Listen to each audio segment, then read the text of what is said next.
Ask yourself this question. Is there truly an end point or a destination that we're going to? If we're constantly striving to be someone else or something else, to be like somebody else, to be less like who we are now, aren't we bound to end up in the future with the same desire and the same dissatisfaction as we have now, if that's our way of thinking? Hello and welcome. This is Self-Control, How to Build a Better Life, the podcast that will inspire you to take control of your mind and your mindset to go forward and build the life that you deserve to live. Now, I asked that question because in the self-development space where this podcast lives, where there's plenty of Facebook groups and gurus and coaches trying to sell you something, there's always that desire to improve. It's a human trait. It's innately human. There's probably a good reason for it. Of course, we should never completely do away with it. And yet it can be used to hook us, to sell us based on desire, based on shame, based on fear, or based on our shortcomings. Of course, outside of that, there's the dreaded FOMO, fear of missing out.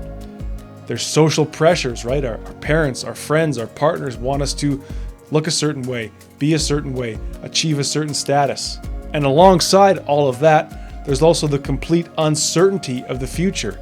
Nobody can tell you what will happen tomorrow. Nobody can tell you where you'll be in 10 years from now. And to control that uncertainty, right? To keep up with our peers, to please our families, to feel okay with our shortcomings, to feel okay with the sacrifices we're making now, we create a future us, a future state, a place and a time and a person. We can envision them. They've reached those milestones. They've had those experiences. But can that excessive projecting into the future, that making the future our reason for being now, be in fact robbing us of the enjoyment of life?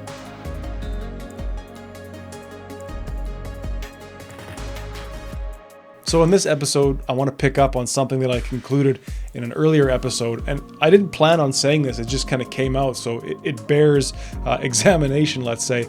I concluded that our better life happens in the present. Our better life happens in the now. And I think, especially within the last year, as I've been getting this podcast off the ground and changing or examining, improving the way I think about myself and the world, that has become my belief, is that a better life or an improvement in our quality of life occurs in the present moment. But of course, it's hard to square that with the claims that I made just in the last episode that having hope for the future is very much necessary as well. And so I think it's important to at least state that there's no need to create a false binary here. You don't have to live completely in the now, although there are some schools of thought and people that would have you believe or attempt to achieve that. And you don't have to completely be looking toward the future, believing that better is always coming. I think that there's things that we can do in the now, in the present, where we can mindfully attend to our life at hand in the moment that will improve our quality of life now and make for a better future down the road. So if you're here and you feel like day-to-day things could be better someday, let's consider that maybe that someday could be today and realize that it's the control of our thoughts and the way we think that can get us there. Now, if you're like me and you felt stress or anxiety about the future, if there's a preoccupation about what's going to happen in the future, it could be short term, right? It could be later today, it could be a week from now, or it could be 10 years or 1 year from now. If there's that concern about who you want to be then, or what you will need to feel satisfied then, or worse, perhaps you feel restless in the moment. Perhaps that enjoyment of the present is not even available to you because this anxiety, this fear, this striving toward a future has sort of taken over. If you struggle to feel satisfied or content with what you've achieved, you always just say, well, I don't want to rest on my laurels, right? But if you can't even enjoy for a moment a goal that you have at one time projected into the future and have now achieved, if there seems to be like a race, like someone fired off the starter's gun this morning and you've just been running, or they fired it off 2 years ago and you're still running. If there's this urgency to get things done, to just the next job, the next paycheck, the next person to covet, consume, and walk away from, let's ask ourselves this. Could it be that we're not moving towards anything at all? Could it be that we're locked in a cycle of perpetual seeking? So in this episode, I want to talk about what that looks like. Let's develop an awareness if we're in this constant cycle of seeking, if we're making the future this great place that we're going to get to one day, a place where our happiness is conditional on some future state. You know, how did that happen? How did we get ourselves into this way of thinking? What are some of the consequences of this way of thinking? What are some of the symptoms of this way of thinking? What does it look like? What does it feel like to be trapped in this cycle? And then, of course, most importantly, what is some work that I've done on myself that I'd like to suggest to you to help you improve your quality of life in the now, to get out of this cycle? We're not gonna forget about the future. We're not gonna live completely in the moment. But let's find a nice blend here where we can feel good about who we are in the moment, have satisfaction in the moment, and thus drive nicely on, drive calmly, drive contentedly, drive satisfied toward the future. The 3 steps at the end of this podcast, that's some work that I've done that has really reduced my stress, reduced my anxiety, allowed me for a sense of peace of mind, a sense of self-satisfaction. Please make sure to stick around to the end of the episode. We'll get to those 3 simple steps that you can do to find that enjoyment of life in the present and less anxiety about the future. All right, so as you know, it's only natural to think about the future. It's necessary, in fact, right? We make financial plans, we save, we invest so we can go on a trip, so we can retire someday. We work hard to build a business. We work hard to move up in our careers. And we exercise and eat right so that we can look good naked when that special someone shows up in our life. And you know, for the most part, we're really the only animal that knows that one day this is all going to come to an end. So I think, you know, it's only natural that we would want to build and work toward a life that will be better in the future. We want to see and say that things are going to be even better than they are in the future, right? We want to see our life as upward progress. I think that I'm imagining here, but I would think that that'd be a big part of pride in old age and a sense of strength and well-being in old age, that you did build your life in an upward way, and perhaps in those final days will be blessed enough to feel ready to let it end. All right, but sometimes this looking towards the future, it leads to restlessness, to anxiety, or the inability to be content in the moment, right? We're outsourcing our satisfaction, right? We're making it conditional. I think that this can actually be a recipe for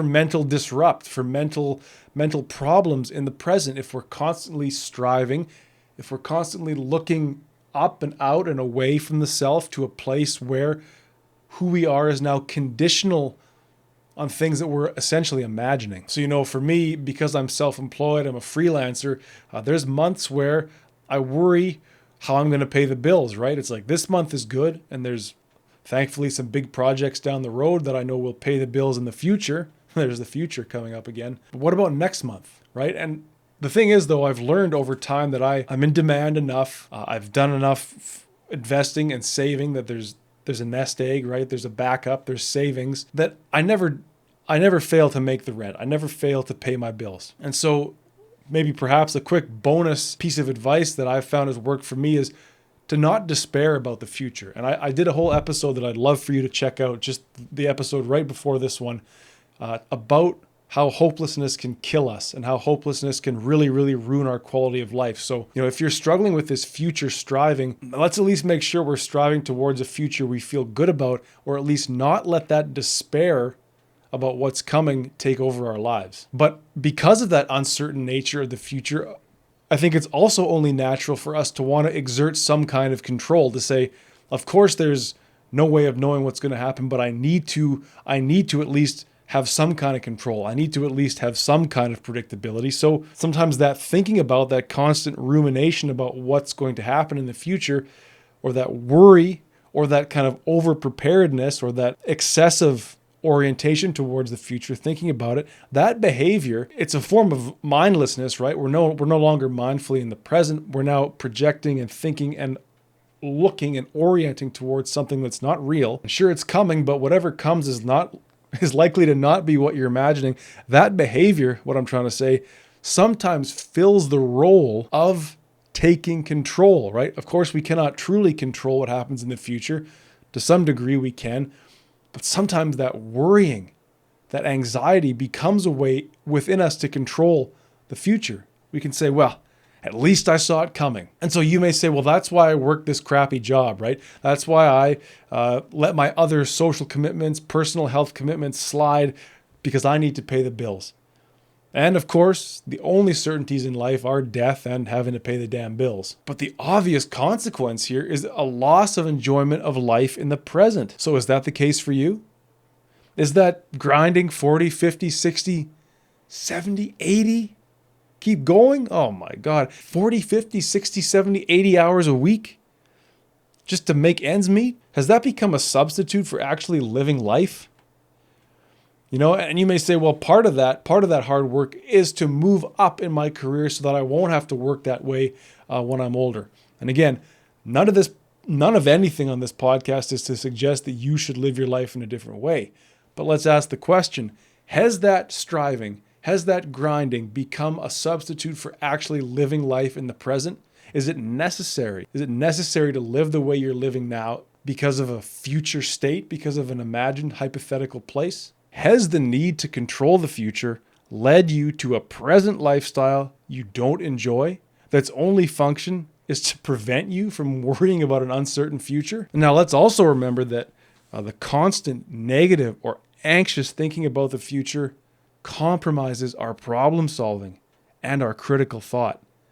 You know, there may well be, in fact, a better life for you, a better life for your family, where next month's bills and the mortgage payments and all the payments on all the toys and all the things that you need to have satisfaction, apparently, there could be a life where those aren't the central focus. Those aren't your reason for being. Those aren't your reason for not living. But if that nervous energy, if that anxiety about the future, about what's coming, about how you're being, you're who you are, rests on that conditional future, well, that life may well exist for you, but you'll never find it. You'll never find it if that loss of hope and if that negative nervous energy has pervaded your being. This is proven.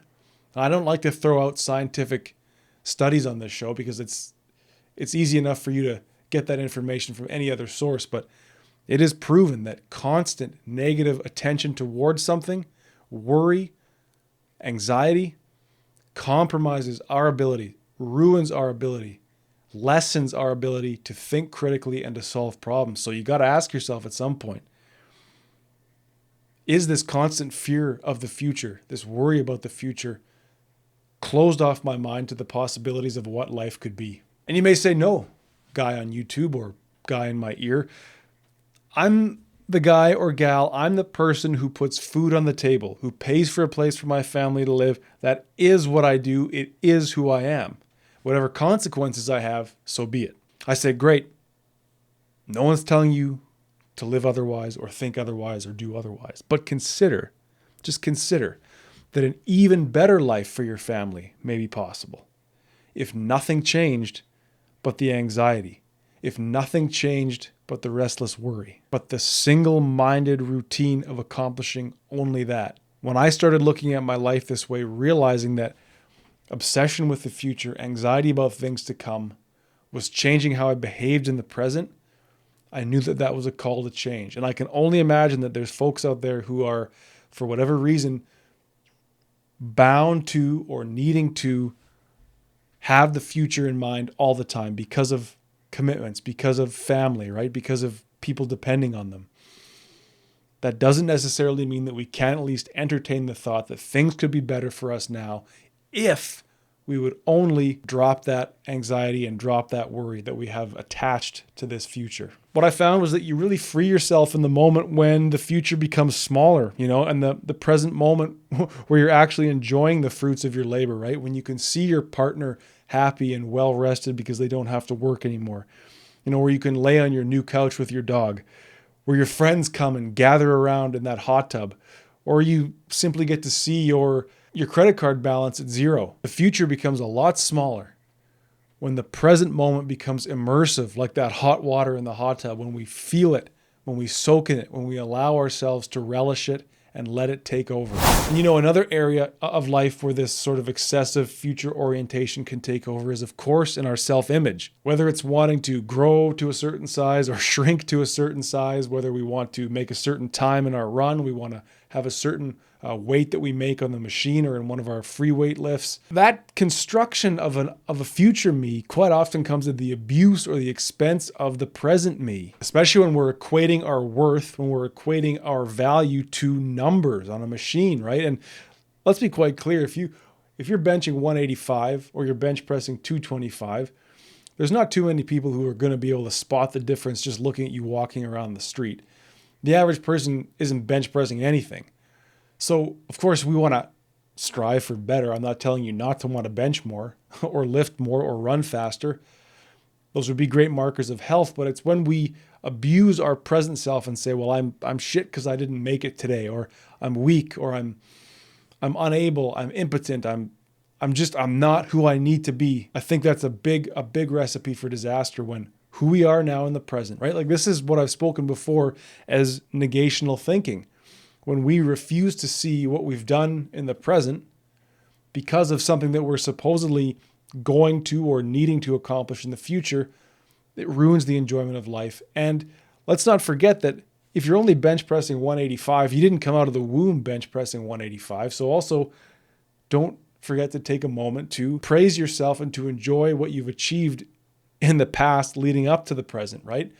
Otherwise, what are we destined for? We're destined for a string of moments of dissatisfaction because the moment now is not the moment tomorrow and never will be. And I've talked about this before too. I still do, but I used to too, use intermittent fasting and coffee as a way to burn body fat. And that worked all right for a year or two, and then I plateaued and I refused to accept it. And then I'd end up overeating when it was time to eat because I was bloody starving.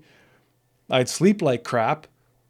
And I'd have wild energy swings. And again, I don't think that black coffee on an empty stomach was maybe the best move for me after a certain point. It really led to anxiety and, again, poor energy. So it's when we become too rigid in our pursuit of a better us that we lose the ability to adapt or make the necessary changes to our routine. Like I say, a couple of years of intermittent fasting and coffee worked well for me, lost the weight, kept the weight off. But there was many, many years after that where I pursued that way of eating, and it wasn't making any difference in my life anymore, and in fact it was making things worse. But I was in the pursuit of this Patrick with less body fat, and I just thought, well, he'll show up eventually. But I was blind and I was too rigid, and it wasn't until this summer that I was able to change. And so let's say that if you are driving toward the future, it helps every now and then to come back to the moment periodically, daily even, and check in with yourself and your progress. How do you feel? Are you satisfied? Are you satisfied with the fact that you are driving to the future in this way? Are you satisfied with the way desire and relational, negational thinking is driving you? And it may well be, again, we need to balance that way of thinking to have success in the future, but let's come to the moment every now and then and ask, are we on the right track? And so this is where journaling and tracking my progress really came in handy. I eventually saw where I was failing in my present decisions. I could see in my writing and my thinking how my thoughts were being affected by caffeine, and I was neglecting to acknowledge what my goals were and if I was even getting there. So let's be clear. Of course, we want to have an eye to the future, but we need to also have that present, mindful appraisal of what are the goals.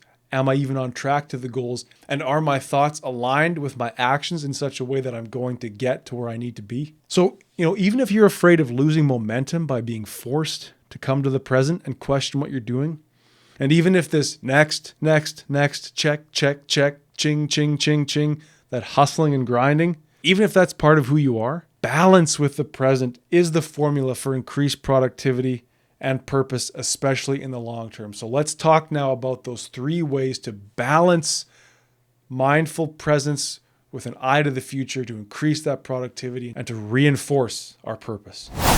Okay, so if you're starting to recognize that some of those symptoms, right, whether it's anxiety and stress about the future, whether it's an inability to settle down, to be calm, to be present, to be satisfied in the moment, to enjoy your achievements, if that single-minded hard work, that hustling, that grinding, If that's become who you are and you're finding that maybe relationships are slipping, personal health is slipping, other commitments in other areas of life are slipping, here are a couple of things that I've done myself that have allowed me to come back to the moment, to not disregard the future, but to find that balance. So like I've been saying, it is a good first step to check in and ask yourself, why am I doing this? And since you're so good at entertaining hypotheticals, why don't you also ask yourself, what might it look like to do things a different way?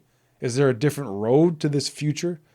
Is there a different road to this conditional happiness of mine? Do I have to work this job for the rest of my life? Do I have to eat this way for the rest of my life? Do I have to think this way and believe these things for the rest of my life? Do I have to make these sacrifices for how much longer? What is not happening in my life now because of the future I'm supposedly building?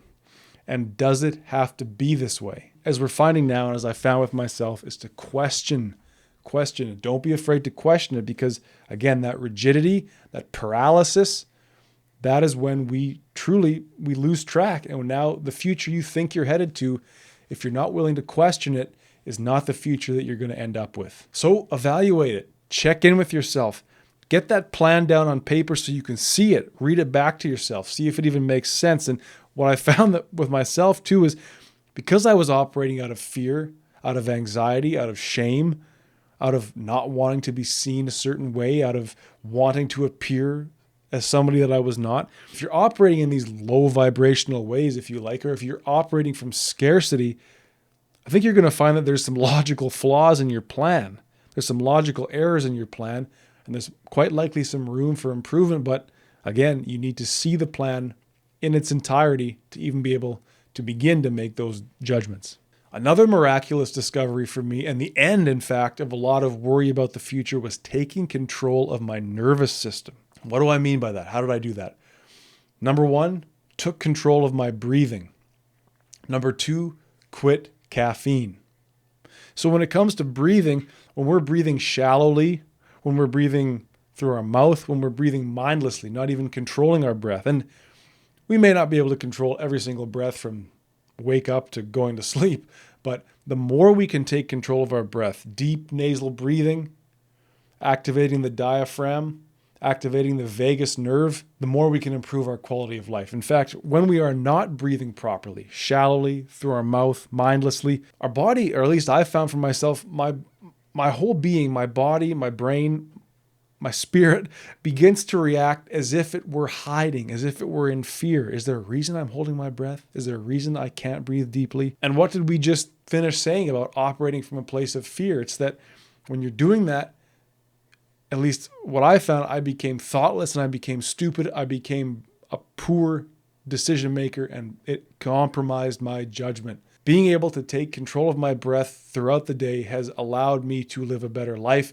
It's removed the fear over the future, especially that short-term future where it's like, oh my God, later today, I have to leave the house. I have to meet with these people. I have to do this thing. I got to work all night. But if you're breathing in the now, that big scary future is not a problem. And of course, for caffeine, I've said this before, so I'll just quickly say it. I've done an episode about coffee. I think if you're on YouTube, you can find the thumbnail. It just says coffee was screwing up my life, and it really was. But quite simply, coffee acts on the brain, acts on the nervous system in a way that makes us enter a stressed out state, enter that fight or flight mode, make us feel as if we are challenged, or make us feel as if there is a problem that we need to attend to. And what I also found with caffeine is that it really added to a sense of urgency, as if it was always something to do next. And that constant striving towards the future pairs really nicely with caffeine. It takes us out of the moment, and it's always what is next, what is coming down the road, what do I need to do? And lastly, a general approach to mindfulness as often as possible, I've found, has really taken away a lot of that anxiety, a lot of that fear about the future. I began to really enjoy life when I did the everyday things mindfully. It's not necessarily about doing extraordinary things, but we can do our everyday things, our things in the moment, mindfully. Truly, like just before I did this podcast, I watered a house plant and then I walked it back down the hall. And for whatever reason, I just chose to live in the moment, to feel how the plant felt in my hands, to see the light coming in the hallway from different doors and windows, to just feel my feet on the carpet. and walk down. It sounds crazy, but every little moment can become a beautiful moment in the present if you're actually doing it, rather than walking this plant down the hall and thinking, oh shit, I got to record a podcast, I got to edit the podcast, I got to get it up, blah, blah, blah. Then you're not even really doing the thing, are you? You're doing two different things at once, and in a sense, you're doing nothing. To me, mindfulness, it brings a real quality of appreciation to our life, right? Walking, writing, watering the plants, conversing, doing the work that you do in your day. You're doing it in the moment. You're truly doing it. Attending to the task at hand. Aligning our thoughts and actions, right? Thinking about what we're doing and choosing that self-control, choosing to be there in the moment, doing that thing, thinking about that thing. And I think that the more mindfulness I was able to bring to my life, the more control of my breathing, the reduction of the stimulants, and that willingness to ask myself in the moment, what am I doing and what am I doing it for? Suddenly now the future wasn't this big scary place. Yes, there's uncertainty. Yes, there are important people in my life who are going to pass away before I do. Yes, there are failures to come. Yes, there are horrible, horrible dark days, but they're not here now.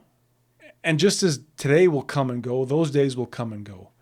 If you make the future this big, scary, dark cloud that's coming down towards you, or this place where if you're not something when you get there, you won't be worthy, then that's the future you will get. That's the future you'll end up with. You won't be worthy and you'll be overcome by it. By removing that urgency, by coming to the present moment, I began to feel better about the future. And I think that if you can find that satisfaction in the moment, you might be willing to say that that future is not so far away.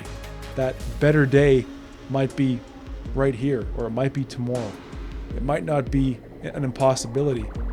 You might be someone who's worthy of stepping into that future if you would just come to the present and see it for what it is. See yourself for who you are. I want to thank you for listening. Thank you for watching. Please feel free to get in touch on Facebook. If you're just listening to these episodes, do know that we are doing video content on YouTube. We've got full episodes as well as some short clips. Would love for you to check those out. And as always, please remember that better is possible.